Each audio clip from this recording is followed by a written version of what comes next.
Blood trickled from Margaret Ross's split lip as she huddled on the church steps, her tattered dress barely providing protection against the autumn chill. Sweetwater, Wyoming Territory, 1878, a place that had promised her freedom but delivered only more pain. The setting sun cast long shadows across the dusty main street as townsfolk hurried past, averting their eyes from the battered woman whose bruises told a story nobody wanted to hear. Margaret pulled her shawl tighter around her shoulders, wincing as the fabric brushed against the raw welts on her back. She had nowhere to go, no one to turn to. Her husband Jacob had made sure of that, systematically cutting her off from everyone and everything until she became nothing more than his property to use and abuse as he saw fit. 3 years of marriage had taught her that prayers went unanswered, and hope was a luxury she couldn't afford. The church door creaked open behind her. Margaret tensed, expecting the pastor to chase her away as the sun disappeared beyond the horizon. Instead, a different shadow fell across the wooden steps. "Miss, you all right there?"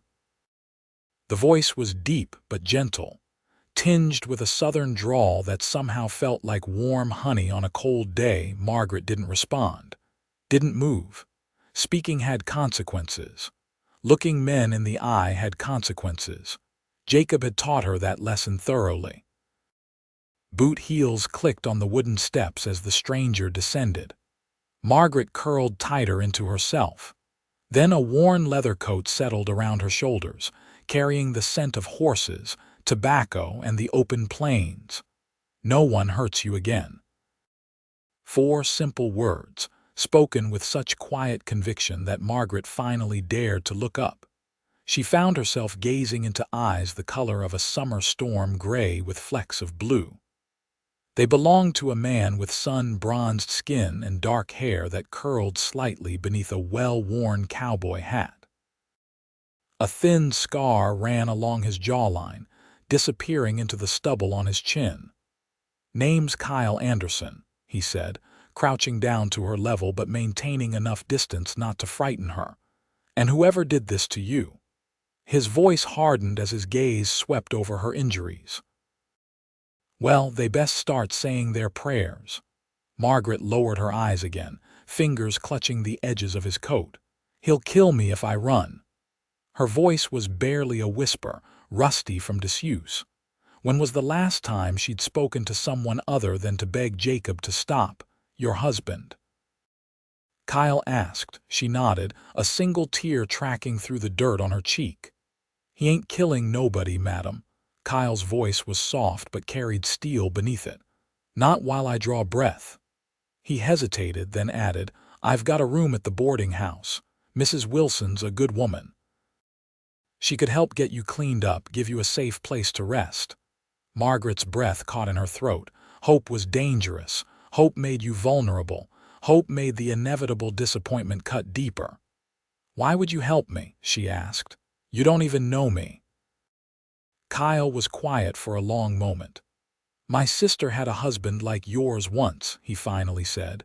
"No one helped her when she needed it most." His eyes met hers again. "I couldn't save her, but maybe I can help you." The church bell tolled in the distance, marking the hour. Margaret glanced fearfully down the street. Jacob would be looking for her soon. He always came looking. "I don't have any money," she whispered. "Nothing to repay you with. Not asking for payment, miss." "Margaret," she said after a pause. "Margaret Ross." "Miss Ross," Kyle nodded respectfully. "All I'm offering is a safe place for tonight. Tomorrow, you decide what happens next." The kindness in his eyes nearly broke her. It had been so long since anyone had looked at her with anything other than pity, disgust, or worse, indifference. Margaret took a shuddering breath. One night of safety, was that too much to ask? Her gaze drifted down the darkening street again, imagining Jacob's rage when he discovered she was gone. "He'll come looking," she said. Kyle's expression hardened. "Let him try." Something in his tone, the absolute certainty, The unwavering resolve made Margaret believe him. With trembling fingers, she reached for his outstretched hand. "Just for tonight," she whispered. Kyle nodded, helping her to her feet with gentle hands. "Just for tonight." The pain in Margaret's ribs made walking difficult. Without comment, Kyle adjusted his stance to support her weight, his arm a firm but gentle presence around her waist as they made their way through the darkening streets of Sweetwater. Mrs. Wilson's boarding house stood at the edge of town, a two-story white clapboard structure with geraniums in the window boxes and a well-swept porch. Light spilled from the windows, warm and inviting in the gathering dusk. Kyle helped Margaret up the steps and knocked on the door. It opened almost immediately, revealing a plump woman with iron-gray hair pulled back in a severe bun. Her expression shifted from welcoming to concern the moment she saw Margaret's condition. "Good heavens," she breathed, stepping back to usher them inside. "What happened to this poor child?" "Mrs. Wilson, this is Miss Ross," Kyle said quietly. "She needs a safe place for the night." The older woman's shrewd eyes took in Margaret's bruises, the way she leaned heavily against Kyle, and the terror that still lurked in her gaze.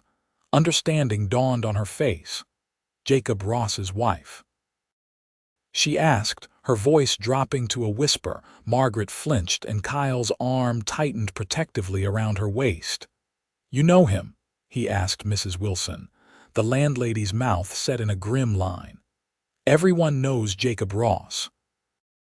The man drinks at the Rusty Nail every night and doesn't bother hiding his temper." Her expression softened as she looked at Margaret. "I've seen you in town, child, though never up close. He keeps you on a mighty short leash, doesn't he?" Margaret looked away, shame burning her cheeks. Was her humiliation so obvious to everyone? Had the whole town watched as Jacob slowly broke her spirit, piece by piece? "She needs a room, Mrs. Wilson," Kyle said, "and perhaps a hot bath and something to eat." The landlady nodded. "I've got a room at the back of the house. No windows facing the street. I'll have Betsy draw a bath." She hesitated. "But Kyle, if Jacob comes looking—" "Let me worry about that," he said, his voice leaving no room for argument. Mrs. Wilson gave him a long look, then nodded. "I'll show you to the room." She led them up a narrow staircase and down a hallway lined with doors, finally stopping at the very end. The room was small but neat, with an iron bed covered in a colorful quilt, a washstand, and a rocking chair by the window that overlooked the back garden. "This'll do nicely," Kyle said. "Thank you, Mrs. Wilson. I'll send up some supper with the bath water," the landlady replied, "and I've got some liniment that might help with those bruises." She patted Margaret's hand gently. "You're safe here, child." After she left, Kyle helped Margaret to the rocking chair. "I'll wait outside while you get cleaned up and changed," he said. "Mrs. Wilson probably has something you can wear." Margaret gripped his arm suddenly, panic flaring in her eyes. "What if he comes? He won't find you here." Kyle knelt beside her chair, his voice gentle but firm. "And if he does, he'll have to go through me first." "You don't understand," Margaret whispered. "He's not just my husband, he's the deputy sheriff." Kyle's expression hardened. "Badge or no badge, a man who raises his hand to a woman is no law I recognize." He rose to his feet. "Rest easy, Miss Ross. You're not alone anymore." After he left, Betsy, Mrs. Wilson's young maid, arrived with copper tubs of steaming water and a simple cotton nightgown. The girl helped Margaret undress, her eyes widening at the extent of the bruising and the old scars that mapped Margaret's back and arms. "Oh, miss," she whispered, "that ain't right. That just ain't right at all." The warm water was a luxury Margaret had almost forgotten. She soaked until her muscles relaxed, and the water cooled, then allowed Betsy to help her into the nightgown and apply Mrs. Wilson's herbal liniment to the worst of her bruises. By the time Kyle returned with a tray of food, Margaret was sitting in the rocking chair, her damp hair combed and hanging loose down her back. The nightgown several sizes too large but clean and soft against her abused skin. "You look better," he said, setting the tray on the small table beside her. "Mrs. Wilson sent up her special chicken soup. Says it cures everything from broken hearts to broken bones." Margaret managed a small smile. "Thank you for all of this," Kyle shrugged. "Just doing what anyone would do." "No," she said softly. "They wouldn't, they don't." She looked down at her hands twisting in her lap. "Everyone in town knows. No one has ever helped before." Kyle pulled the room's only chair over and sat, his expression troubled. "How long?" he asked. 3 years, Margaret replied. "Since the day after our wedding. And no family to turn to," she shook her head. "My parents died when I was 16. I worked as a seamstress in Denver until I met Jacob. He was so charming, so attentive." Her voice caught. "He waited until we were married and moved here before he showed his true nature." Kyle's jaw tightened, but his voice remained gentle. "Eat your soup, Miss Ross. You need your strength." Margaret obediently began to eat, the rich broth warming her from the inside. "What brings you to Sweetwater, Mr. Anderson?" "Kyle," he corrected. "Just passing through mostly. Looking for work. I was a ranch hand over in the Montana Territory, but the outfit went bust when the owner took ill." He shrugged.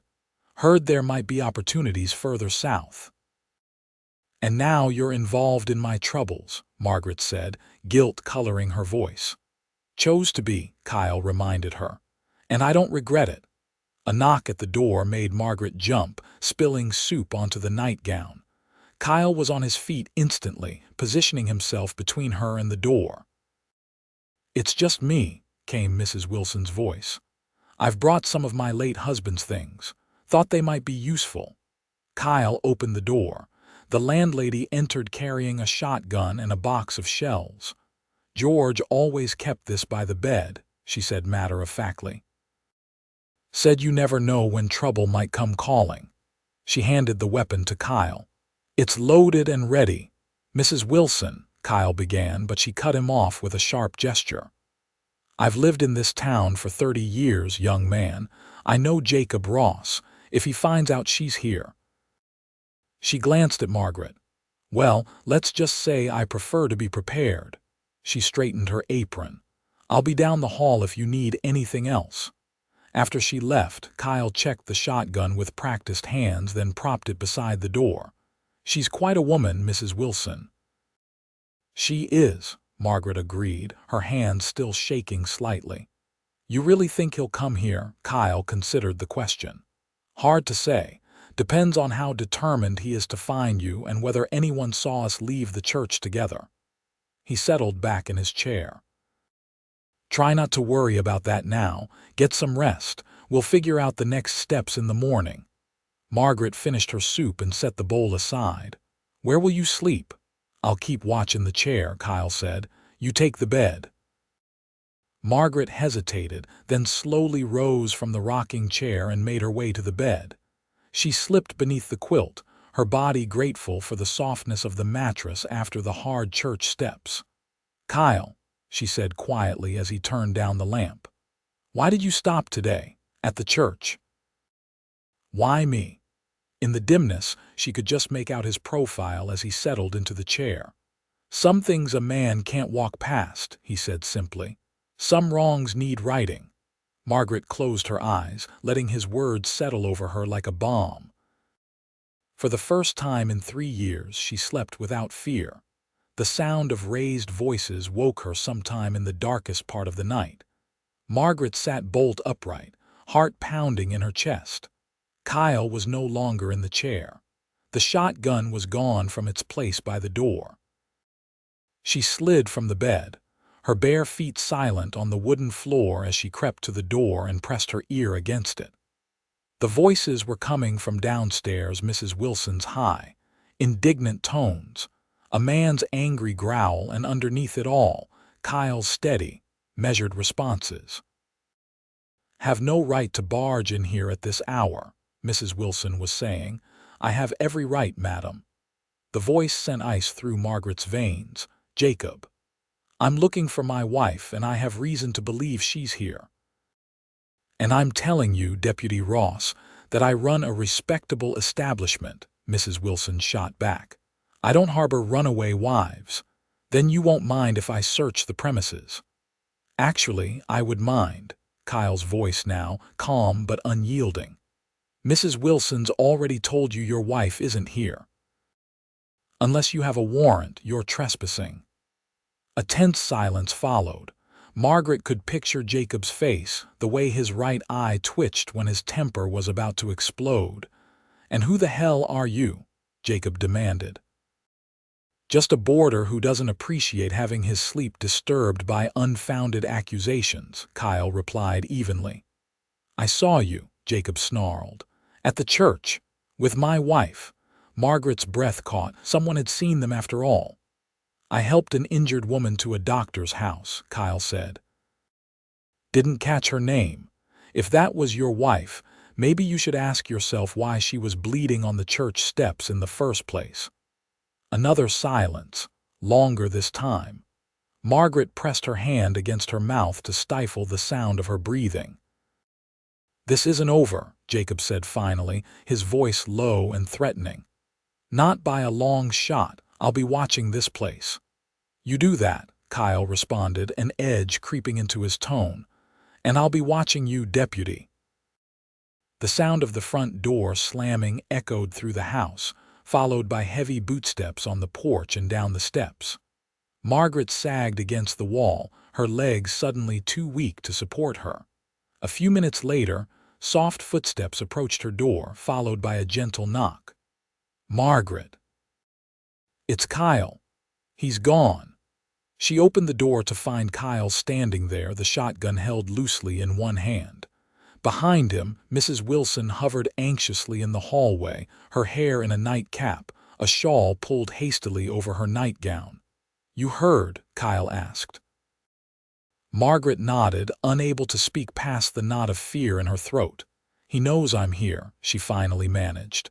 "He'll be back, with a warrant next time, or reinforcements," Kyle agreed grimly. "We need to get you out of Sweetwater tonight." "Where would I go?" The panic was rising in her voice. "He's a lawman. He can track me anywhere." "Not where I'm thinking of taking you," Kyle said. "I have friends up north, good people who know how to keep secrets." Mrs. Wilson stepped forward. "I can have Betsy pack some provisions.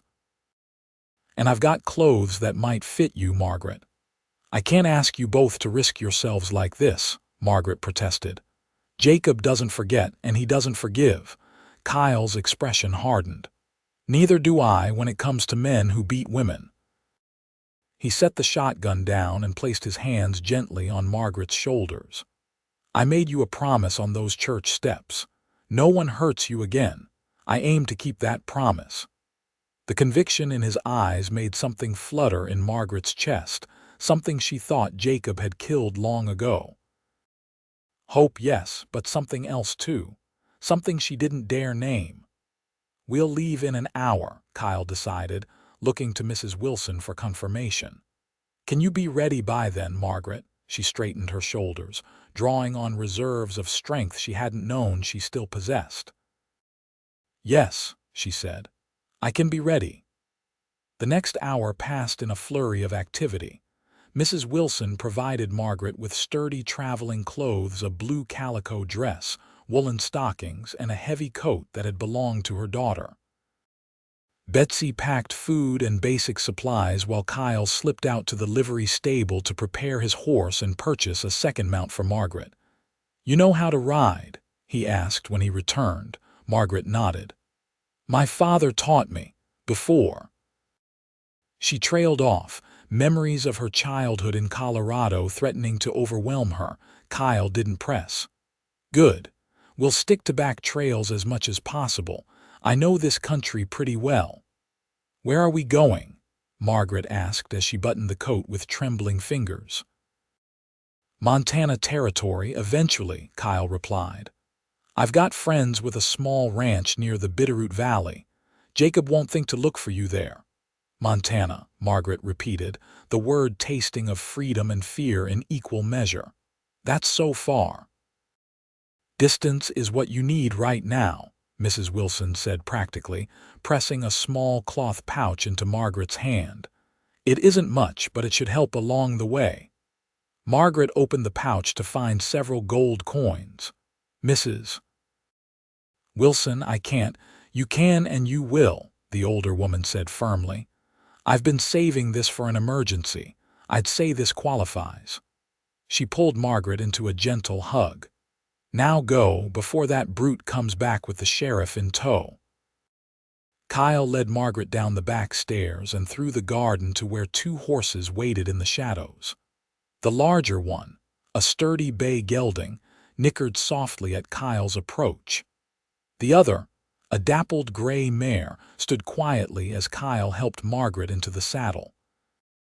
Stay close, he murmured, checking the cinches one last time.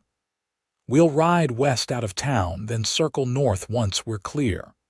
Margaret nodded, gathering the reins with hands that remembered their purpose despite the years of disuse.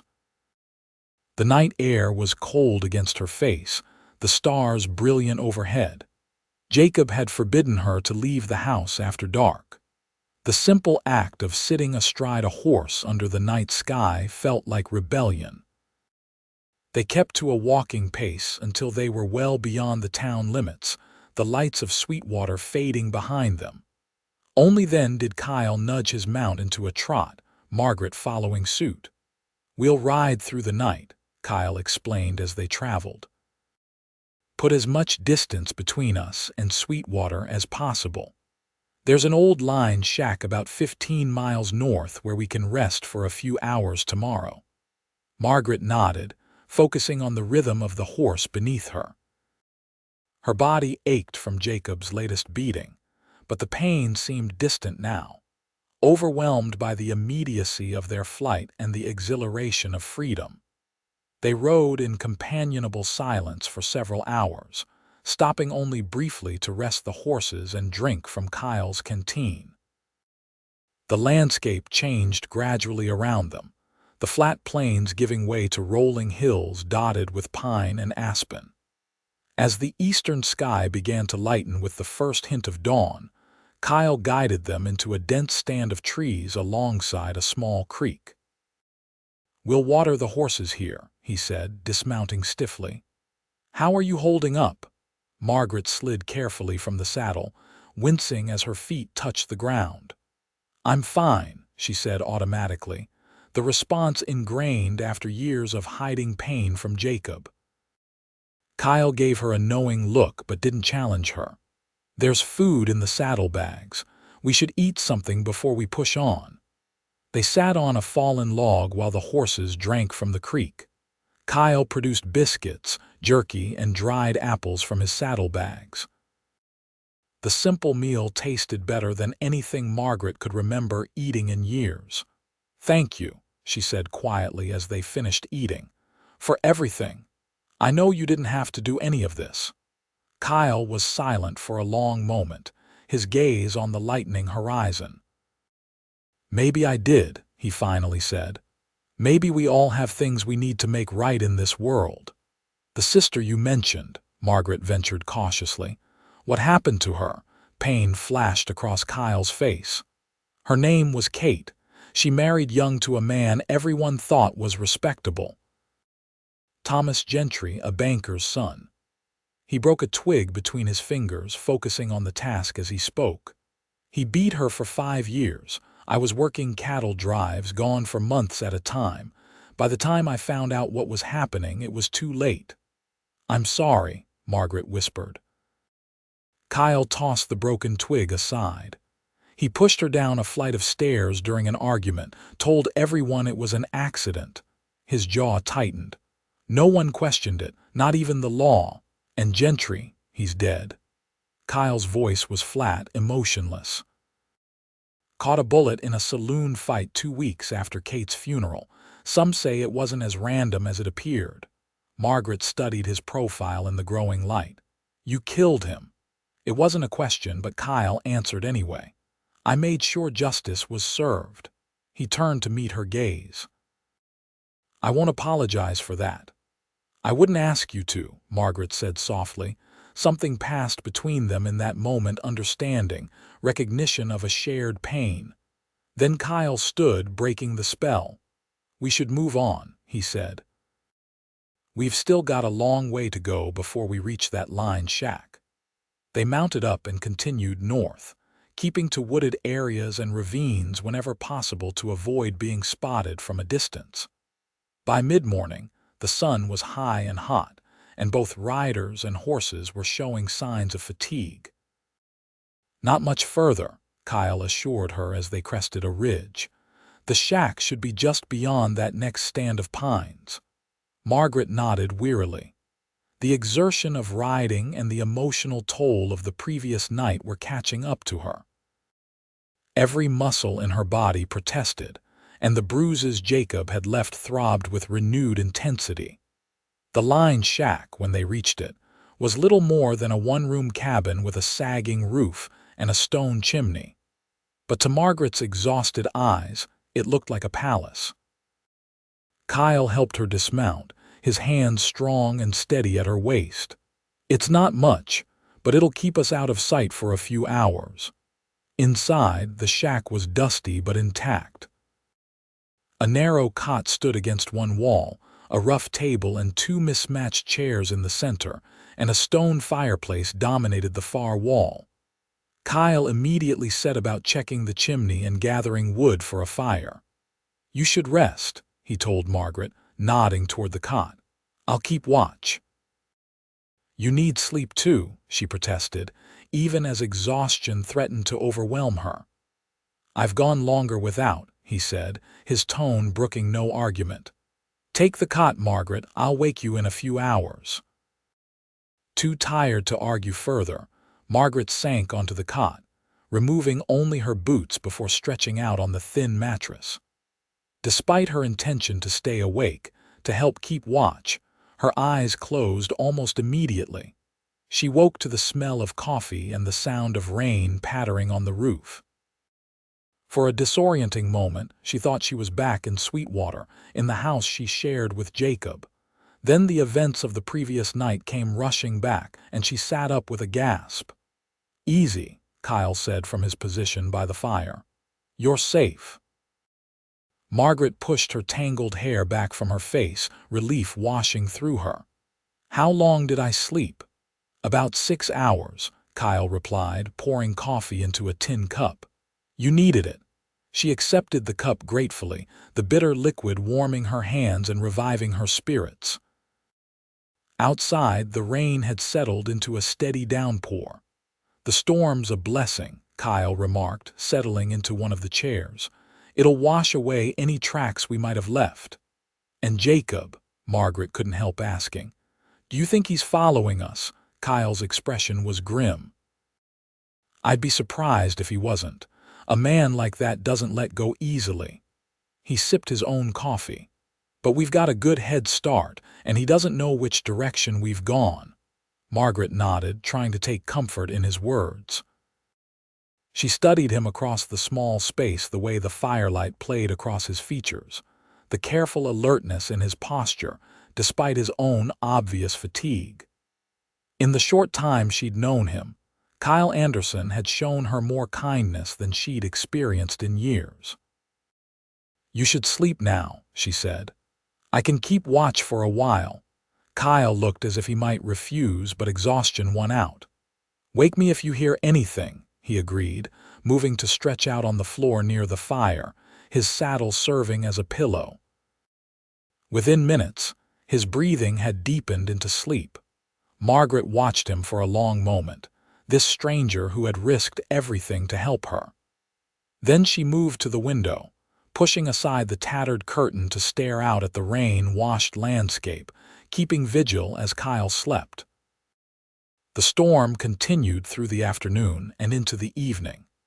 They stayed at the line shack longer than planned, neither willing to venture out into the downpour unless absolutely necessary. Kyle awoke after a few hours and insisted on taking over the watch, but Margaret found herself unable to return to sleep.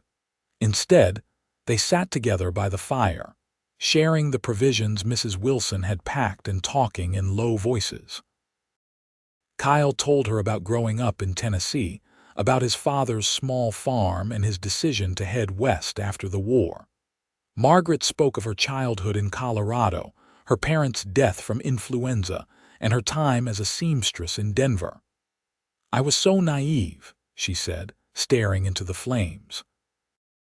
"Jacob seemed like everything I'd ever wanted. Handsome, charming, secure. He courted me for 6 months, never showed a hint of the monster beneath." She shook her head.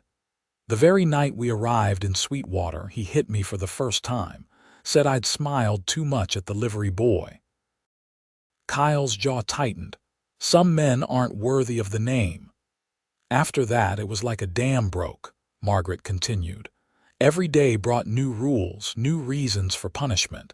He isolated me from everyone, made sure I had no friends, no support." She looked up at Kyle. "I tried to leave once, about a year ago. He found me before I'd even made it to the edge of town. The beating that followed." She shuddered. "I didn't try again." "Until yesterday," Kyle noted. Margaret shook her head. "I wasn't running yesterday, I was hiding." He'd been drinking more than usual, angry about something at work. "When he started in on me, I managed to slip out the back door while he was getting his belt." Her voice caught. "I just needed somewhere to wait until he passed out. The church was the only place I could think of where he might not look immediately." "And now you're hundreds of miles from home, running away with a stranger," Kyle said, a hint of a smile softening his words. Despite everything, Margaret found herself smiling back. "Sounds like the beginning of a dime novel, doesn't it? The kind my sister used to read," Kyle agreed, his expression warming at the memory. "She'd have liked you, I think." The simple statement touched Margaret deeply. "I wish I could have known her." They fell silent then, listening to the rain and the crackling of the fire. There was comfort in the quiet, in the shared space and understanding between them. For the first time in years, Margaret felt something like peace. The rain stopped sometime during the night. By dawn, they were packed and ready to continue their journey north. Kyle estimated they had put at least 30 miles between themselves and Sweetwater, but he was taking no chances. "We'll avoid the main trails and any settlements for now," he told Margaret as they saddled the horses. "It'll make for slower going, but safer." Margaret nodded, no longer questioning his decisions. In the short time they'd been together, she had come to trust Kyle's judgment implicitly, a startling revelation for a woman who had learned the hard way that men's promises were worth less than the breath used to speak them. They rode through terrain that grew increasingly rugged, the plains giving way to foothills dotted with pine and spruce. Game was plentiful, and Kyle proved skilled with both rifle and snare, providing fresh meat to supplement their dwindling supplies. On the 4th day of their journey, they crossed the Wyoming-Montana territorial line. The mountains loomed larger on the horizon now, their snow-capped peaks gleaming in the autumn sunlight. "How much further to your friend's ranch?" Margaret asked as they made camp that evening. "Another week, maybe less if the weather holds," Kyle replied, skinning the rabbits he had caught earlier. "We'll need to stop in a settlement soon, though, replenish our supplies." The prospect of venturing into a town, even a small one, filled Margaret with apprehension. "Is that safe?" Kyle considered the question. "Safer than going hungry," he said finally. "There's a small trading post about a day's ride from here. Not much more than a general store and a saloon, but they should have what we need." He glanced at her. "You can wait in the hills if you prefer. I won't be long." Margaret shook her head. "No, I'll come with you. We shouldn't separate." Kyle didn't argue, but she could see he was pleased by her decision. Over the past days, she had noticed how he watched her not with the possessive gaze Jacob had used, but with something warmer, more respectful. It made her feel both unsettled and strangely alive. The trading post, when they reached it the following afternoon, was even smaller than Kyle had described. A cluster of rough-hewn buildings huddled at the intersection of two dirt roads, with a corral for horses and a small creek running behind. A weathered sign proclaimed it Elk Creek Station. They approached cautiously, Kyle scanning the handful of horses tied outside the general store for any that might belong to a Wyoming lawman. Seeing nothing suspicious, he helped Margaret dismount. "Stay close," he murmured as they entered the store, "and let me do the talking." The interior was dim and cramped, shelves crowded with everything from canned goods to tools to bolts of fabric. A gray-haired man with spectacles perched on his nose looked up from behind the counter. "Afternoon, folks," he greeted them. "What can I help you with today?" Kyle launched into a carefully prepared story about being newlyweds traveling to visit family in the Bitterroot Valley. The storekeeper nodded pleasantly, asking no uncomfortable questions as he filled their order for coffee, flour, salt, and other staples. Margaret wandered to a display of fabric while Kyle concluded their business. Her fingers brushed over a bolt of soft blue calico, similar to a dress she had owned before her marriage. Jacob had burned it in a rage when another man had complimented her appearance. "That would suit you," Kyle said, appearing at her side. "The blue." Margaret pulled her hand back as if burned. "We don't have money for luxuries." "It's not a luxury to have a change of clothes," Kyle countered. He gestured to the storekeeper. "Add 3 yards of the blue calico, if you please." "Kyle, no," Margaret protested quietly. "You've done enough already."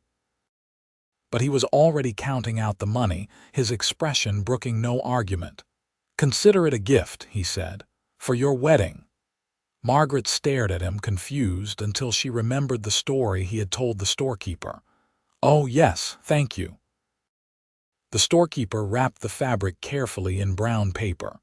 "Passing through or staying a spell?" he asked conversationally.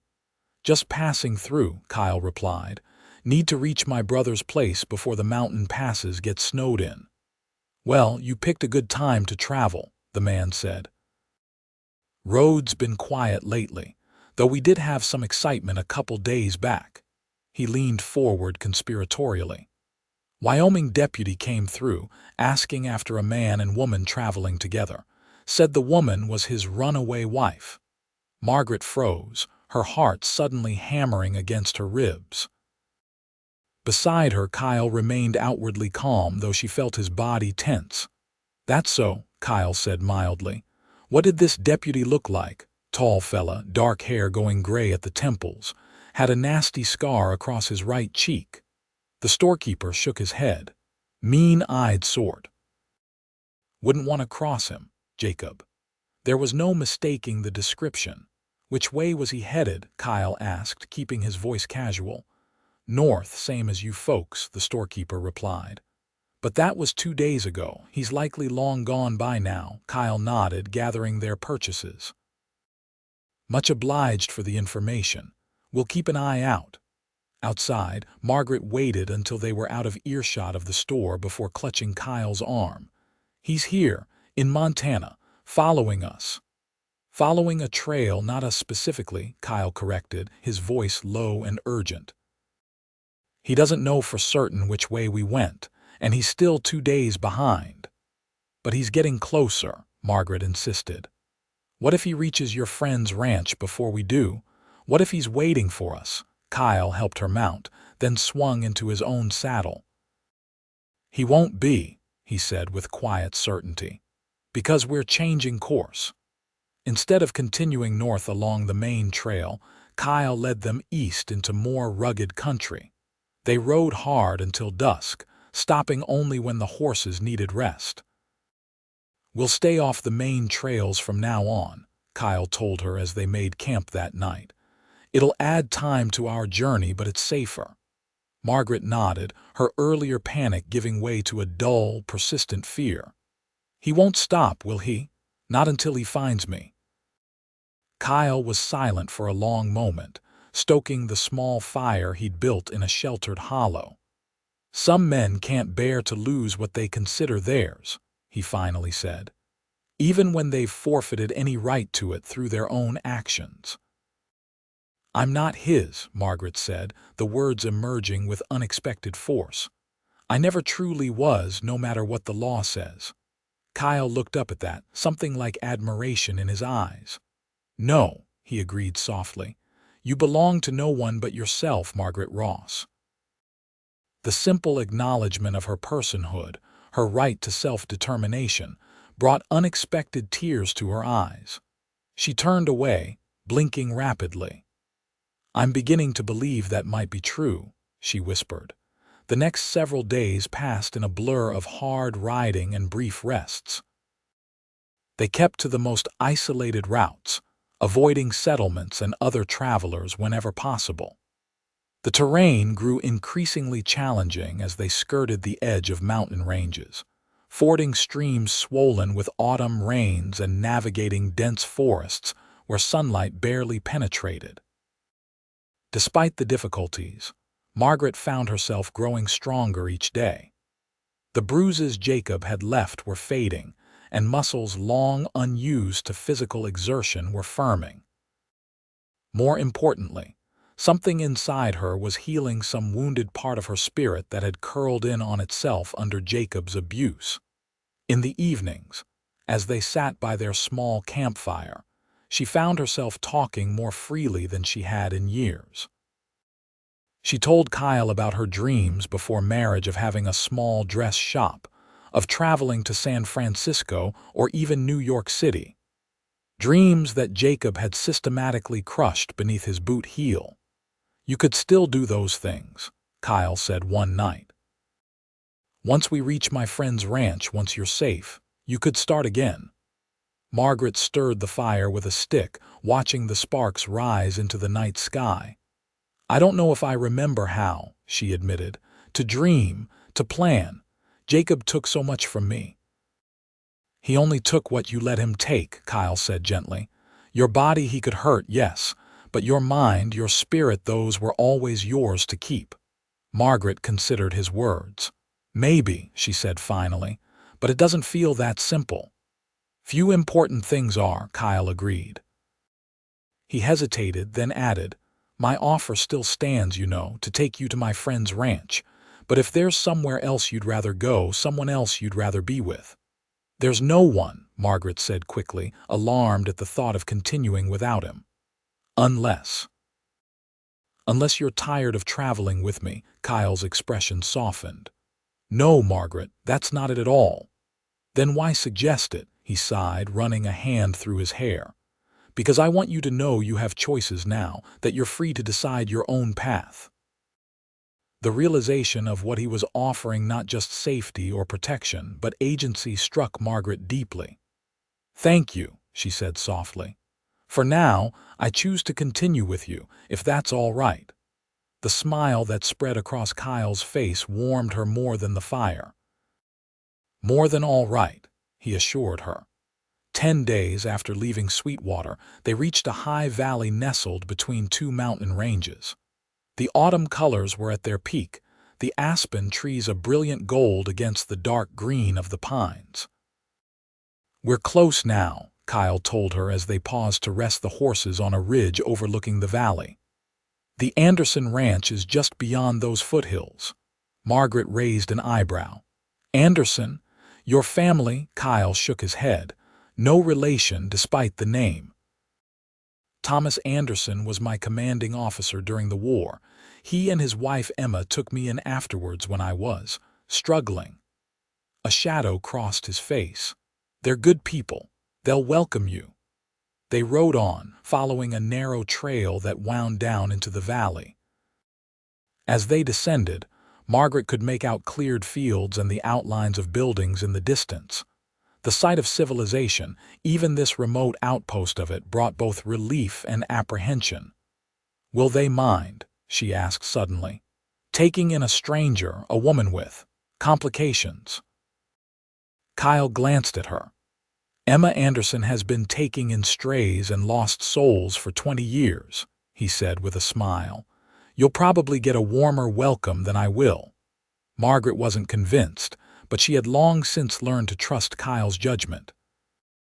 As they approached the ranch, she straightened in the saddle, determined to face whatever came next with as much dignity as she could muster. The Anderson ranch was larger than she had expected, a substantial log house with a wide porch, several outbuildings, a barn and corrals containing horses and cattle. Smoke curled invitingly from the chimney, and flowers still bloomed in boxes beneath the windows despite the advancing season. A woman emerged from the house as they rode into the yard, tall and angular, with silver-streaked dark hair pulled back in a practical bun. She shaded her eyes against the afternoon sun, then broke into a wide smile. "Kyle Anderson, as I live and breathe," she called, hurrying down the porch steps. "Thomas, come quick. Kyle's home." Kyle dismounted and caught the woman in a bear hug, lifting her off her feet despite her protests. "Put me down, you rascal," she laughed, swatting his shoulder. "I'm not one of your dancy hall girls." "Never met a dancy hall girl I'd dare manhandle like this, Emma," Kyle retorted, setting her down gently. "You're looking well. And you're looking like you could use a good meal and a bath," Emma shot back. Her gaze shifted to Margaret, still mounted on the gray mare. "And who's this you've brought with you?" Kyle's expression sobered. "Emma, this is Margaret Ross. She's—" He paused, clearly unsure how to explain their complicated situation. "I'm in trouble," Margaret said simply, dismounting without assistance. "Kyle has been kind enough to help me." Emma's sharp eyes took in Margaret's fading bruises, her travel-worn appearance, and the way she instinctively positioned herself slightly behind Kyle. Understanding dawned in the older woman's face. "Well, any friend of Kyle's is welcome here," she said firmly. "Come inside, both of you. Thomas will see to your horses." As if summoned by his name, a tall, white-haired man emerged from one of the outbuildings. "Thought I heard your voice, son," he called, striding toward them with the straight-backed posture of a career military man. "About time you showed your face around here again." Kyle clasped the older man's hand warmly.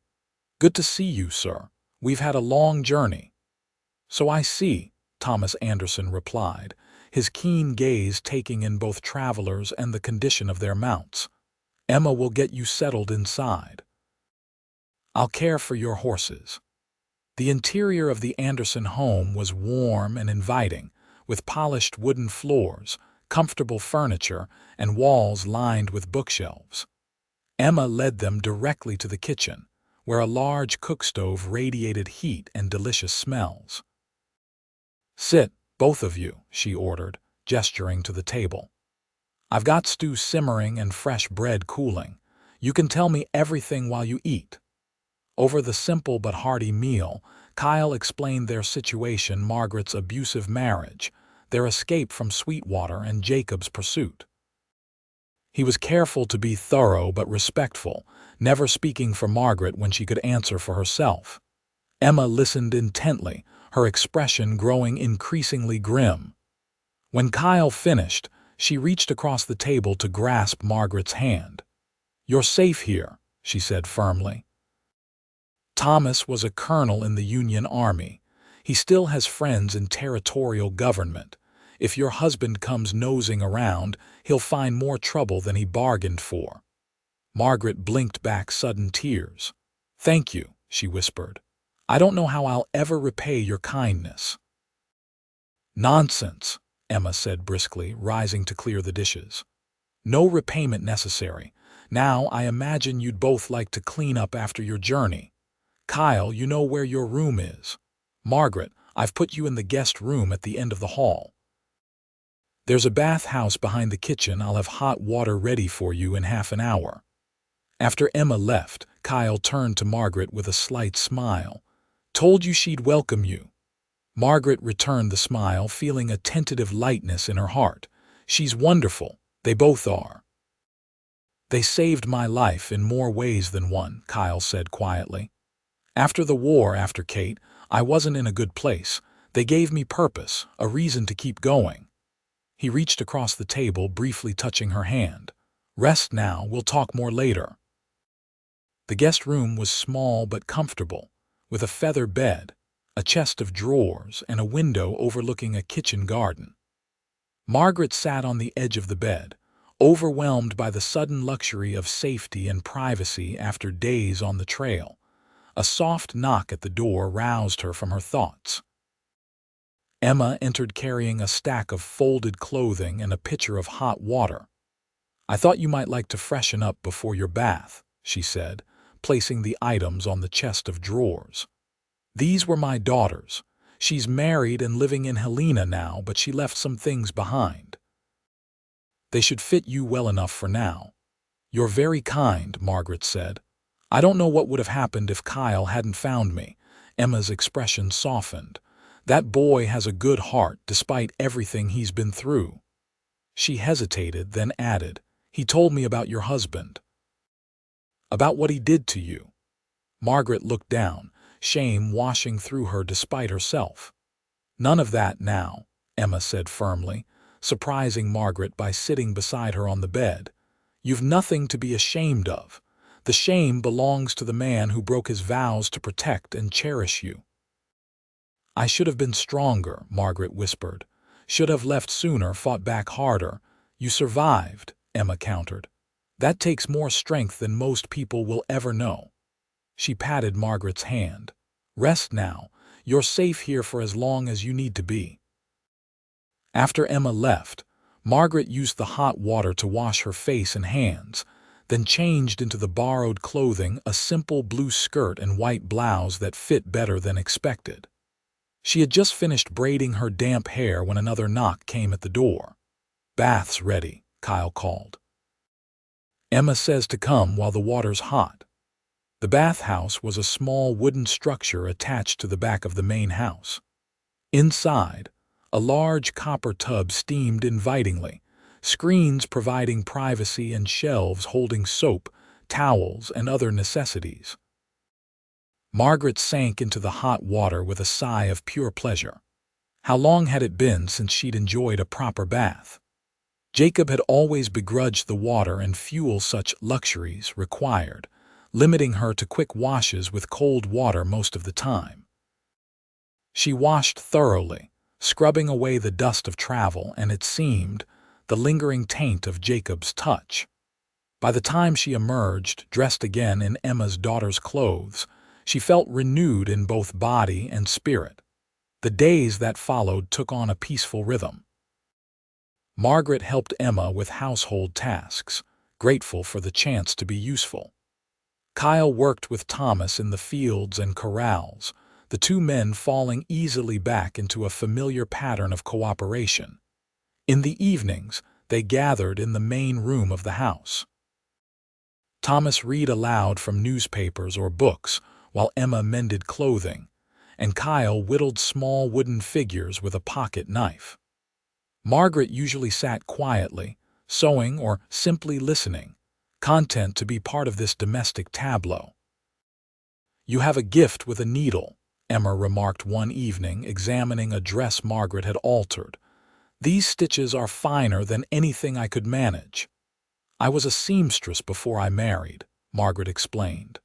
"I worked in a dress shop in Denver." "We could use those skills here," Thomas said, looking up from his newspaper. "Nearest dressmaker is in Helena, 40 miles away.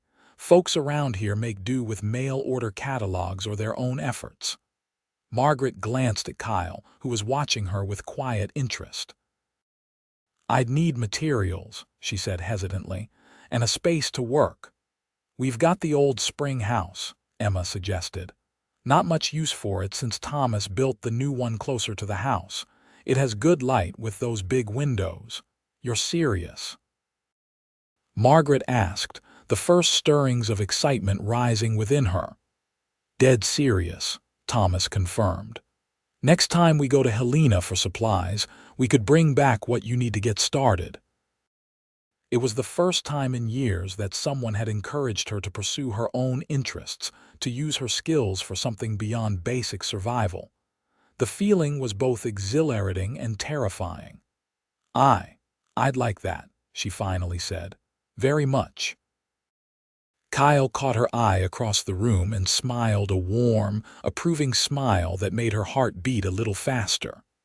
In that moment, Margaret realized something had shifted between them. The desperate partnership of their escape had evolved into something deeper, something with roots that grew a little stronger each day. That night, unable to sleep, Margaret slipped outside to sit on the porch steps. The Montana night was clear and cold, stars scattered like diamond dust across the black velvet sky. She pulled her shawl tighter around her shoulders, breathing in the crisp autumn air. The sound of the door opening behind her made her turn. Kyle stood there, a blanket in his hands. "Couldn't sleep?" he asked, draping the blanket around her shoulders before sitting beside her on the steps. Margaret shook her head. "Too much thinking." "About Jacob?" "Surprisingly, no," she admitted. "About the future. About possibilities I'd forgotten existed." Kyle nodded, his gaze on the distant mountains. "It's a good sign, I think, when you can look forward instead of back." They sat in comfortable silence for a while, shoulders almost touching, sharing the warmth of the blanket. "I've been thinking too," Kyle finally said. "About what happens next." Margaret tensed slightly. "Oh, I usually move on after a visit here," he explained. "Find work on another ranch or join a cattle drive, but this time," he hesitated. "This time I'm thinking of staying, at least for a while." "Because of me?" Margaret asked, her voice barely audible. "Because you think I need protection." Kyle turned to face her, his expression earnest in the moonlight. "Partly," he admitted, "but not in the way you're thinking, not because I think you're weak or incapable." He searched for the right words. "I've spent years moving from place to place, never settling, never letting myself get too attached to anyone. After Kate died, after what happened with Gentry, it seemed safer that way. And now," Margaret prompted when he fell silent. "Now I'm tired of running," Kyle said simply. "Tired of being alone." His hand found hers under the blanket. "I've known you less than 2 weeks, Margaret Ross. That's not long enough to make promises or declarations, but it's long enough to know I'd like the chance to know you better, to see what might grow between us, given time and trust." Margaret's heart raced at his words. The connection between them was undeniable, had been from that first moment on the church steps. But after Jacob, after everything she'd endured— "I'm broken, Kyle," she whispered. "There are parts of me that may never heal properly." "We're all broken in some way," he replied. "It's what we do with the pieces that matters." Margaret looked down at their joined hands, as large and calloused, hers smaller but equally work-hardened. "I'd like that chance too," she admitted. "To see what might grow, but slowly. I need time." "Time we have," Kyle assured her, squeezing her hand gently. "And I'm not going anywhere." As the weeks passed, Margaret settled into life at the Anderson Ranch. True to their word, Thomas and Emma helped her set up a small dressmaking business in the old spring house. Word spread quickly through the scattered community, and soon Margaret had more work than she could easily handle, altering store-bought clothes, creating new garments from patterns, and even designing original pieces for special occasions. The income, modest though it was, represented something precious to Margaret: independence. Emma insisted she keep every penny she earned, using it as she saw fit. After years of having to account to Jacob for every cent, the freedom was intoxicating. Kyle, true to his word, remained at the ranch.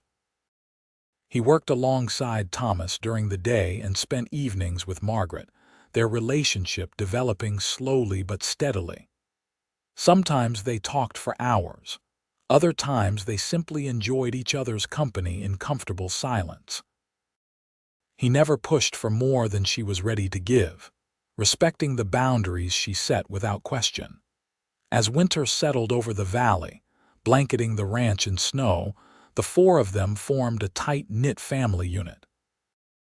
They celebrated Christmas together, exchanging simple gifts around a tree cut from the nearby forest. Margaret gave Kyle a new shirt she had sewn herself, taking special care with every stitch. He presented her with a wooden music box he had carved, the delicate melody it played bringing tears to her eyes. It was the happiest Margaret had been in years, perhaps ever. The nightmares that had plagued her since leaving Sweetwater grew less frequent. The flinch response when someone moved too quickly near her began to fade. Slowly, she was reclaiming herself, but in quiet moments fear still whispered in her ear. Jacob was out there somewhere. Jacob hadn't forgotten. Jacob never forgave. The warning came in early spring, as the snow began to melt and the first wildflowers appeared in the meadows. Thomas returned from a supply run to Helena with grave news. "There's a Wyoming deputy asking questions about you in town," he told Margaret and Kyle that evening, his expression somber. "Showing your photograph to shopkeepers, offering rewards for information." Margaret's blood ran cold. "Jacob," she whispered. Kyle's hand found hers, warm and reassuring.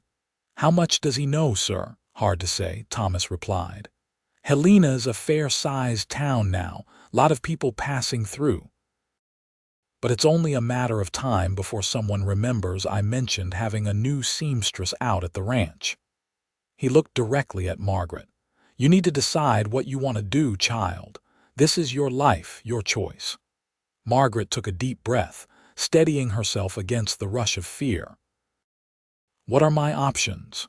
"You could run again," Emma suggested gently. "We have friends further west in Washington Territory. They'd take you in, no questions asked. Or you could stay and fight," Thomas added. "I still have connections in the territorial government. We could petition for a divorce on grounds of cruelty. It's been done before."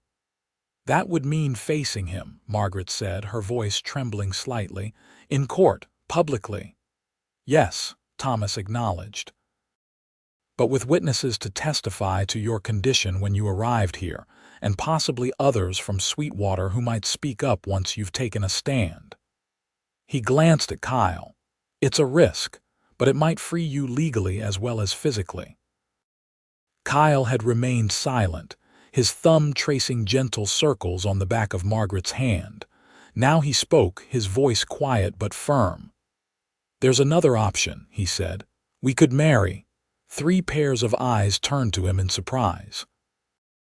Under territorial law, a married woman's legal status is determined by her current husband, not her former one, Kyle explained. "If we were legally wed, Jacob's claims would be invalidated." He looked directly at Margaret. "It needn't change anything between us except on paper." "I would never expect." He trailed off, clearly uncomfortable discussing such matters in front of the Andersons.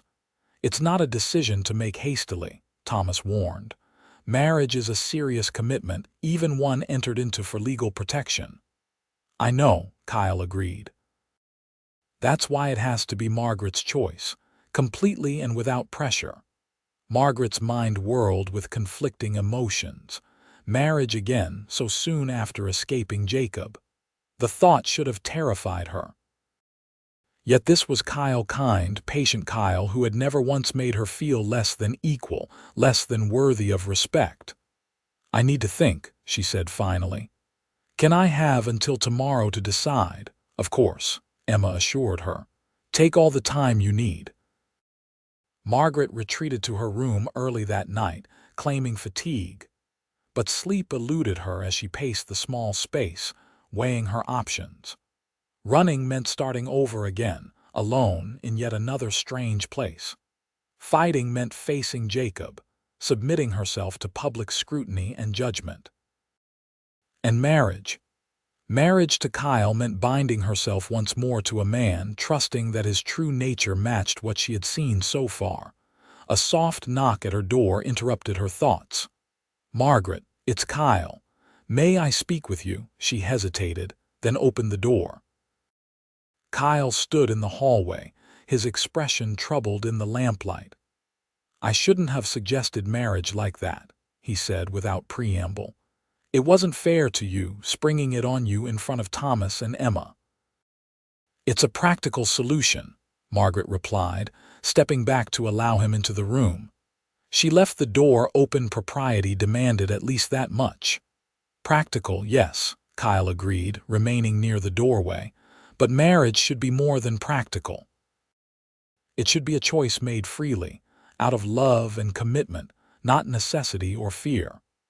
Margaret studied him, this man who had risked his life to save her, who had never asked for anything in return. "And if I chose it freely," she asked softly, "if it wasn't just about Jacob?" Kyle's breath caught audibly. "Margaret, I'm not the same woman who huddled on those church steps," she continued, finding courage she hadn't known she possessed. "I'm stronger now, more certain of what I want." "And what do you want?" Kyle asked, his voice hoarse with emotion. Margaret closed the distance between them, stopping just short of touching him. "A future," she said simply. "A life of my own choosing. And I think I might want that future to include you, Kyle Anderson. Not because you saved me, not because I need protection, but because of who you are. Who we are together." Kyle's hand rose to cup her cheek, so gently it was almost reverential. "I've been falling in love with you since that first night," he admitted. "But I swore I wouldn't speak of it until you were truly free, free of Jacob, free of the past, free to choose without obligation." "I am choosing," Margaret whispered. "I choose you." Their first kiss was tentative, a gentle meeting of lips that asked more than it demanded. Kyle's hands remained at her waist, respectful of boundaries even in this intimate moment. When they parted, Margaret rested her forehead against his chest, feeling the steady rhythm of his heartbeat. "So," she said softly, "I believe you were proposing marriage, Mr. Anderson." Kyle's chuckle vibrated against her cheek. "I was making a practical suggestion, Miss Ross. If I were proposing properly, there'd be a lot more poetry involved, and possibly flowers." Margaret smiled, lifting her head to meet his gaze. "I've never been one for poetry," she said, "but I accept your practical suggestion on one condition." "Name it." "That we both acknowledge this is more than convenience, that there are feelings between us worth exploring, worth building upon." She took a deep breath. "I want a real marriage, Kyle. Not immediately, perhaps I still need time, but eventually." The joy that lit his face was answer enough, even before he spoke. "I can think of nothing I want more," he said, his voice rough with emotion. "Nothing except your happiness and safety." "Then it's settled," Margaret said, feeling a weight lift from her shoulders. "We'll marry, and we'll face Jacob together if he comes." The wedding took place 3 days later in the Andersons' front parlor. The local circuit preacher, passing through on his monthly rounds, performed the ceremony. Emma stood as Margaret's witness, Thomas as Kyle's. Margaret wore a new dress she had made herself, not white, which felt wrong for a second marriage, but a soft sage green that brought out the amber flecks in her hazel eyes. As she spoke her vows, Margaret marveled at the difference between this day and her first wedding. With Jacob, she had been young and naive, dazzled by his attention, blind to the warning signs. With Kyle, she entered marriage clear-eyed and fully aware, choosing this path with both heart and mind engaged. The preacher pronounced them husband and wife, just as the afternoon sun broke through the clouds, sending shafts of golden light through the parlor windows. When Kyle kissed her, a brief, sweet touch of lips appropriate to the occasion, Margaret felt not the flutter of girlish romance but something deeper and more enduring. Trust. That night, after a celebratory dinner prepared by Emma, Kyle walked Margaret to her bedroom door. "I meant what I said," he told her quietly. Nothing changes until you're ready. I'll continue sleeping in my room. Margaret nodded, grateful for his understanding. Thank you, she whispered, rising on tiptoe to kiss his cheek. Good night, husband. The word felt strange on her tongue, frightening, but also somehow right when applied to Kyle. Good night, wife, he replied with a gentle smile, before turning to walk down the hall to his own room. News of their marriage spread quickly through the scattered community. Thomas made sure official records were filed properly in Helena, establishing their legal status beyond question. Emma helped Margaret move her seamstress business from the spring house to a larger space in one of the outbuildings, where she could work more comfortably as the weather warmed. Life settled into a new rhythm. During the day, they worked alongside Thomas and Emma, building the ranch and the dressmaking business. In the evenings, they spent time together as husband and wife, talking, reading, sometimes just sitting in companionable silence. Kyle was unfailingly patient, never pushing for more intimacy than Margaret was ready to give, content with the small advances she made at her own pace, holding hands during walks, leaning against him as they sat before the fire, the occasional kiss goodnight that grew gradually less hesitant. As spring bloomed fully across the valley, Margaret began to believe that perhaps Jacob had given up the search. Perhaps he had accepted her disappearance and moved on. Perhaps freedom could be this simple after all. Then, on a clear May morning, a rider appeared at the edge of the ranch. Margaret was hanging laundry in the yard when she saw him, a solitary figure on horseback, silhouetted against the blue sky. Something in the set of his shoulders, the way he sat in the saddle, sent a jolt of recognition through her body before she could even make out his features. The basket of wet laundry slipped from her nerveless fingers as the rider drew closer. There was no mistaking him now. Jacob Ross had found her at last. Kyle, she called, her voice strangled with fear. Kyle, he emerged from the barn instantly, responding to the panic in her voice. One look at her face, then a glance toward the approaching rider, and he understood. Get inside, he said, his voice calm but brooking no argument. Find Thomas and Emma. Stay with them. Margaret shook her head, rooted to the spot. I won't leave you to face him alone. Margaret. Kyle gripped her shoulders gently. This isn't about protecting you because you're weak. It's about strategy. Jacob doesn't know I married you. That's our advantage. His eyes held hers. Trust me, please. The word trust broke through her terror. She nodded shakily and hurried toward the house, looking back once to see Kyle moving to intercept Jacob at the edge of the yard. Inside, she found Thomas cleaning his old service revolver at the kitchen table. Emma sat across from him, her face pale but resolute. Jacob's here, Margaret gasped. Kyle's gone to meet him. Thomas nodded, not looking up from his task. I saw him coming from the upstairs window, he said calmly. Been expecting this day. He checked the cylinder of the revolver, then snapped it shut with a decisive click. Emma, get Margaret's marriage certificate from the desk. Then both of you stay in here. Before either woman could protest, he strode from the room, the revolver at his side. Through the kitchen window, Margaret watched the confrontation unfolding in the yard. Jacob had dismounted and stood facing Kyle, his hand resting ostentatiously on the gun at his hip. Thomas approached from the side, positioning himself where Jacob could see him clearly. I can't hear what they're saying, Margaret whispered, straining toward the window. Perhaps that's for the best, Emma replied, laying a comforting hand on her arm. Men's quarrels are often ugly things. But Margaret couldn't look away. This was her life, her freedom at stake. She watched as Jacob's expression shifted from confidence to confusion, then to anger. His hand moved to his gun, but before he could draw, Thomas raised his revolver in a clear warning. A tense standoff followed, the three men frozen in a tableau of conflict. Then, slowly, Jacob's hand fell away from his weapon. Kyle extended something toward him, papers of some kind. Jacob snatched them, read them quickly, then crumpled them in his fist. More words were exchanged, Jacob's face contorting with rage. But finally, after what seemed an eternity, he remounted his horse. Before riding away, he pointed at the house at the very window where Margaret stood watching. The message was clear: this isn't over. Margaret sank into a chair, her legs suddenly unable to support her. "He's gone," she breathed. "But he'll be back." "Let him try," Emma said firmly, her thin frame radiating unexpected strength.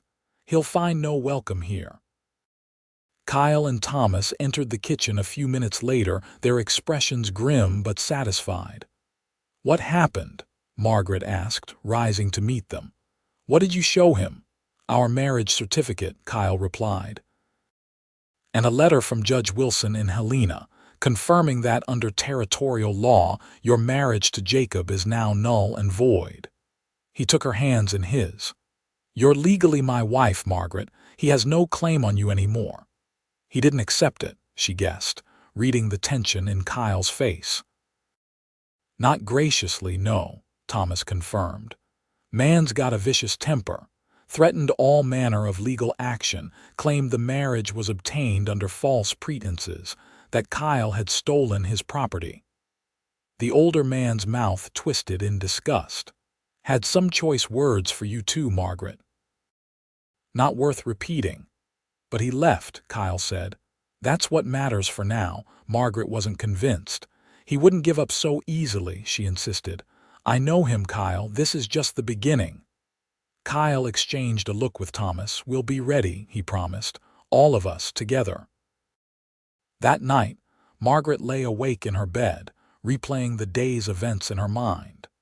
Jacob's face, contorted with rage as he realized she had escaped him legally as well as physically. The naked hatred in his eyes as he pointed at the window where she stood. The grim determination on Kyle's face as he confronted the man who had hurt her so deeply.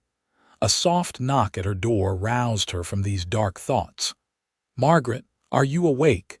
She rose and opened the door to find Kyle standing there, fully dressed despite the late hour. "What's wrong?" she asked. "Nothing," he assured her. "Just checking on you. I thought you might have trouble sleeping after today." Margaret smiled weakly. "That obvious, is it?" "To me," Kyle said simply. She hesitated, then stepped back from the door. "Come in, I could use the company." They sat together on the edge of the bed, not touching but close enough that Margaret could feel the warmth radiating from him. "He'll come back," she said after a long silence. "Maybe not tomorrow or the next day, but eventually. Jacob doesn't forget, and he doesn't forgive." "I know," Kyle acknowledged, "but neither do I." He turned to face her fully. "I meant what I said on those church steps, Margaret. No one hurts you again, not while I draw breath." Margaret studied his face in the moonlight streaming through the window, the strength in his jaw, the kindness in his eyes, the absolute conviction in his expression. This man had risked everything for her, had married her to protect her, had shown her daily what love could and should be. In that moment, Margaret made a decision that had been forming in her heart for weeks. She reached for Kyle's hand, twining her fingers with his. "Stay with me tonight," she whispered. Kyle's breath caught. "Margaret, you don't have to, I know," she interrupted. "That's why I'm asking." "Because I want to, not because I have to. Because you're my husband in every way that matters, and I'm tired of fear keeping us apart." For a long moment, Kyle simply looked at her, searching her face for any sign of hesitation or doubt. Finding none, he raised their joined hands to his lips, pressing a kiss to her knuckles. "Are you sure?" he asked one last time. Margaret's answer was to lean forward and kiss him, not the hesitant kisses they had shared before, but something deeper, an invitation and a promise wrapped into one. That night, Margaret learned that intimacy could be gentle, respectful, even joyful, a mutual exploration rather than a taking. Kyle's reverence for her body, his constant attention to her comfort and pleasure, healed something broken deep within her. In his arms, she reclaimed a part of herself she had thought lost forever. Afterward, as they lay tangled together in the moonlight, Kyle's fingers tracing lazy patterns on her bare shoulder, Margaret felt a peace she had never known before. "I love you," she whispered, the words rising from her heart without conscious thought. "I think I have since those first days on the trail when you never once made me feel weak or broken." Kyle's arms tightened around her. "I love you too," he said, his voice rough with emotion. "More than I thought possible after losing so much." They fell asleep that way, holding each other as if to keep the world at bay. For that night at least, the specter of Jacob Ross seemed distant and powerless against the strength of what they had found together. But reality intruded with the dawn. Thomas rode to Helena the following day and returned with troubling news. Jacob had gone to the territorial courts, challenging the validity of Margaret and Kyle's marriage on grounds that she was still legally his wife when the ceremony took place. "He's hired a lawyer," Thomas reported grimly. "Man named Prescott who has connections in the legislature. They're pushing for a hearing." Margaret's heart sank. "Can he do that? Force me to go to court?" "He can try," Thomas replied. "But we have the law on our side, Margaret. And public opinion, too, once people hear your story." "I don't want people to hear my story," she protested. "I don't want to stand up in court and describe every humiliation, every beating." "You might not have to," Kyle said, his arm solid around her waist. "Thomas and I have been discussing another approach." He looked to the older man, who nodded encouragement. "There's a circuit judge coming through Helena next week," Kyle explained. "Judge Harmon. He's known for his strong views on women's rights, particularly in cases of abuse." He squeezed Margaret's hand gently. "Thomas thinks we might be able to arrange a private hearing with him before Jacob's case comes before the regular court." "A preemptive strike," Thomas elaborated. "If Judge Harmon rules in your favor, it would set a precedent that would be hard to overturn." Margaret considered this option. A private hearing sounded less intimidating than a public court battle, and yet still, the prospect of facing Jacob, of having to justify her actions to strangers. "I'll do it," she decided, straightening her shoulders. "I've run long enough." The week that followed was one of careful preparation. Thomas rode back and forth to Helena, making arrangements and consulting with a lawyer friend who agreed to represent Margaret. Emma helped her select an appropriately sober dress for the hearing and practiced potential questions with her, preparing her for the scrutiny she would face. Kyle remained constantly at her side, a steady presence that kept panic at bay. At night, he held her through the nightmares that had returned with Jacob's appearance, whispering reassurances until she drifted back to sleep in his arms. On the morning of the hearing, they rode into Helena together, Margaret and Kyle, Thomas and Emma, a united front. The town had grown significantly since Margaret's last visit, with new buildings springing up along the main street and more people hurrying about their business. The territorial courthouse was a solid brick building at the center of town. Judge Harmon had agreed to see them in his chambers rather than the main courtroom, a concession Thomas had secured through his connections. As they climbed the steps, Margaret spotted a familiar figure waiting near the entrance. Jacob stood with another man, presumably his lawyer Prescott, deep in conversation. He looked up as they approached, his cold eyes finding Margaret immediately. She faltered, memories of pain and terror washing over her. Kyle's arm tightened around her waist, steadying her. "Remember who you are now," he murmured for her ears alone. "Remember what we've built together." Margaret drew a deep breath and lifted her chin, meeting Jacob's gaze directly for the first time in years. Something shifted in his expression, surprise, perhaps, at this evidence of her newfound strength. "Mrs. Anderson," a clerk called from the doorway, using her married name deliberately. "Judge Harmon will see you now." Judge Harmon was a lean, gray-haired man with piercing blue eyes and a reputation for fairness. He received them in his private chambers, a book-lined room that smelled of leather and pipe tobacco. "I've reviewed the preliminary documents in this case," he said without preamble. "Unusual circumstances, to be sure." His sharp gaze moved from Margaret to Kyle, then to Jacob and Prescott, who had been admitted to the room immediately after them. "Before we proceed formally, I'd like to speak with Mrs. Ross or Mrs. Anderson, as the case may be privately." "Your Honor, I must object," Prescott began. "My client has rights as the legal husband. Your client's rights are precisely what we're here to determine, Counselor," Judge Harmon interrupted. "And I'll thank you to remember that in my chambers, I decide how proceedings will be conducted." He nodded to Margaret. "Mrs. Anderson, if you'll remain. The rest of you, please wait outside." Kyle squeezed Margaret's hand reassuringly before following the others from the room. When the door closed, Judge Harmon gestured to a chair across from his desk. "Sit, please," he said, his tone gentler now, "and speak freely. Nothing you say will leave this room unless you wish it to."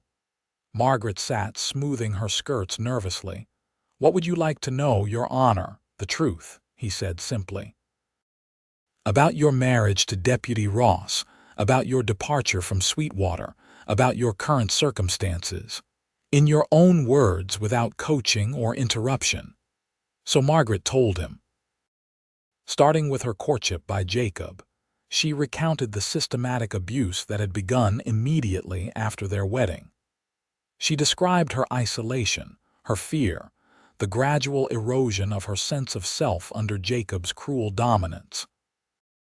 She explained how she had ended up on the church steps that fateful day, and how Kyle had offered help without demanding anything in return. As she spoke, Judge Harmon listened intently, occasionally making notes but never interrupting. His expression remained neutral, giving no indication of his thoughts. When Margaret reached the present, describing the life she had built at the Anderson Ranch and her marriage to Kyle, she finally fell silent, emotionally drained by the recounting.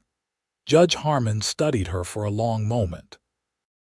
"Your current marriage," he said finally, "to Mr. Anderson, is it a marriage in more than name?" Margaret felt heat rise to her cheeks, but she met his gaze steadily. "Yes, Your Honor. We share a home, a bed, a life together. It is a true marriage in every sense." "And entered into freely, without coercion?" "Absolutely," Margaret confirmed. "Kyle offered marriage as a solution to my legal predicament, but he made it clear the choice was entirely mine. He would have helped me regardless of my decision." Judge Harmon nodded, making a final note before setting down his pen. "Thank you for your candor, Mrs. Anderson. I believe I have what I need to make my ruling." He rose, indicating the interview was over. "Please ask everyone to return." When all parties were again assembled in the judge's chambers, Harmon wasted no time in delivering his verdict. "Having reviewed all evidence and testimony," he began, his voice taking on the formal cadence of legal pronouncement, "I find that the marriage between Jacob Ross and Margaret Ross was effectively dissolved when Mr. Ross's persistent and documented physical abuse constituted abandonment of his marital responsibilities." Jacob started forward, his face darkening with rage. "That's a lie. She was my wife, my property." "Silence," Judge Harmon thundered, his gavel coming down hard on the desk. "One more outburst, Deputy Ross, and I'll have you removed from these chambers and held in contempt." Jacob subsided, though the murderous glare he directed at Margaret spoke volumes about his feelings. "As I was saying," the judge continued, The marriage was effectively dissolved through Mr. Ross's actions. Therefore, Margaret Ross was legally free to enter into a new marriage contract with Kyle Anderson. He looked directly at Jacob. "Your petition is denied, Deputy Ross. This court recognizes Margaret Anderson as the legal wife of Kyle Anderson, with all rights and protections therein." Relief washed through Margaret in a dizzying wave. Kyle's arm came around her shoulders, steadying her once more. "This isn't over," Jacob snarled, ignoring his lawyer's restraining hand. "She's my wife. Mine, she is not, and never truly was," Judge Harmon said coldly. "A marriage certificate is not a bill of sale, Deputy. A wife is not property to be owned and abused at will." He looked to the clerk hovering near the door. "Please escort Deputy Ross from the building, and send word to Sheriff Donovan that I wish to speak with him regarding one of his deputies." As Jacob was led away, still protesting vehemently, Judge Harmon turned to Margaret and Kyle. "I've taken the liberty of drawing up formal documentation of my ruling," he said, producing several official-looking papers from his desk. "These should prevent any further legal challenges to your marriage." "Thank you, Your Honor," Kyle said, accepting the documents, "for your fairness and discretion." Judge Harmon nodded. "Justice is often portrayed as blind, Mr. Anderson, but in my experience, she sees quite clearly when given the chance." He looked at Margaret. "You've shown remarkable courage, Mrs. Anderson. I hope you find the happiness you deserve."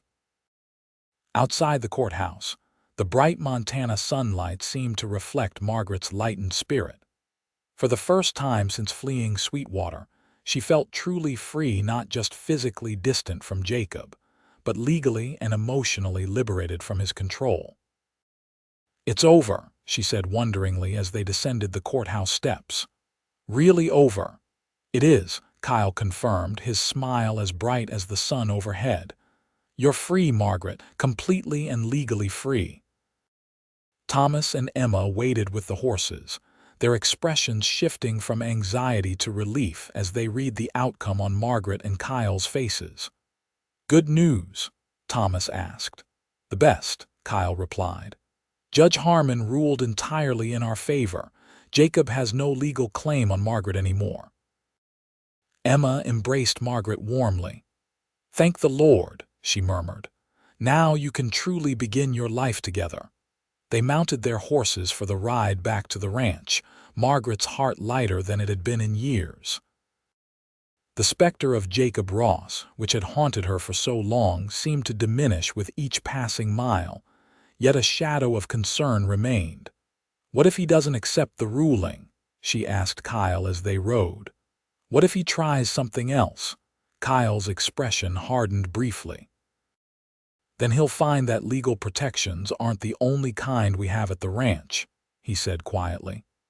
"But I don't think it will come to that. Judge Harmon was speaking with the sheriff when we left. I suspect Jacob may find his position as deputy less secure than he thought."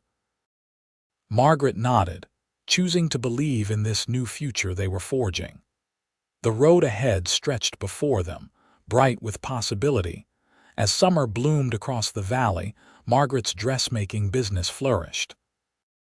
Word of her skills spread beyond the immediate area, bringing customers from as far away as Helena and Butt. Kyle, seeing her success, built an addition to their workspace, creating a proper shop with a fitting room and display area for completed garments. Their marriage deepened with each passing day. The tentative affection that had begun during their flight from Sweetwater matured into a solid, enduring love built on mutual respect and shared experiences. They complemented each other perfectly, Kyle's quiet strength balancing Margaret's growing confidence, her eye for beauty softening his practical nature. In late August, as the first hints of autumn touched the trees, Margaret made a discovery that changed everything once more. After several days of unexplained fatigue and morning illness, Emma gently suggested the possibility that had already begun to form in Margaret's mind. A baby, Kyle repeated that evening when Margaret shared the news, his expression transforming from surprise to wonder to absolute joy. "We're going to have a baby," Margaret nodded, tears of happiness welling in her eyes. "In the spring, I think. April or May." Kyle gathered her in his arms, holding her as if she were made of the most precious glass. "A family," he whispered against her hair. "Our family." The months that followed were filled with preparations and planning. Kyle turned his considerable carpentry skills to creating a cradle, while Margaret sewed tiny garments in anticipation of their child's arrival. Thomas and Emma, delighted at the prospect of becoming honorary grandparents, contributed advice and stories from their own experiences raising children. Of Jacob Ross, they heard nothing. According to Thomas's contacts in Helena, he had indeed lost his position as deputy shortly after the hearing, and had been seen heading south toward Wyoming territory.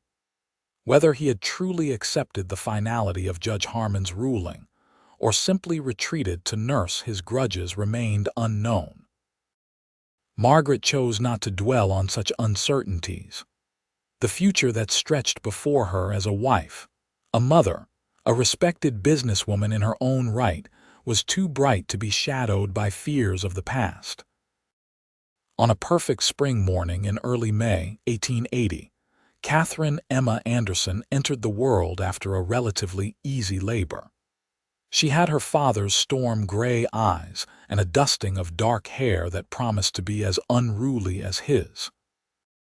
Margaret, exhausted but radiant, watched as Kyle held their daughter for the first time, his strong hands infinitely gentle with the tiny bundle. "She's perfect," he whispered, awe and love plain in his voice. "Just like her mother." Margaret smiled, reaching up to touch their daughter's tiny fist. "She's her own person already," she said, "but I hope she inherits your courage and your kindness." "And your strength," Kyle added, meeting her gaze. "Your incredible strength, Margaret." As the sunlight streamed through the bedroom window, illuminating the three of them in its warm glow, Margaret felt a completion, a rightness that she had never known before. From the darkest moments of her life bruised and silent on church steps, believing herself beyond help or hope, had come this extraordinary journey to love, family, and belonging. "No one hurts you again," Kyle had promised that day. He had kept that promise, but had given her so much more, not just protection but partnership, not just safety but love, not just escape but a true homecoming. As baby Catherine yawned and settled against her father's chest, Margaret reached for Kyle's free hand. Their fingers intertwined, a simple gesture that had come to symbolize everything they had built together. "Thank you," she said softly, "for stopping that day, for seeing me when no one else would." Kyle's smile was warm as summer sunshine. "Thank you for being brave enough to take my hand," he replied, "for trusting me enough to begin again." Outside, the Montana spring unfurled in a riot of wildflowers and new growth, a perfect echo of the new life beginning within the walls of their home. Whatever challenges the future might hold, they would face them as they had faced all others together, with courage and with love. For Margaret Ross Anderson, once broken but never truly defeated, that was more than enough. It was everything.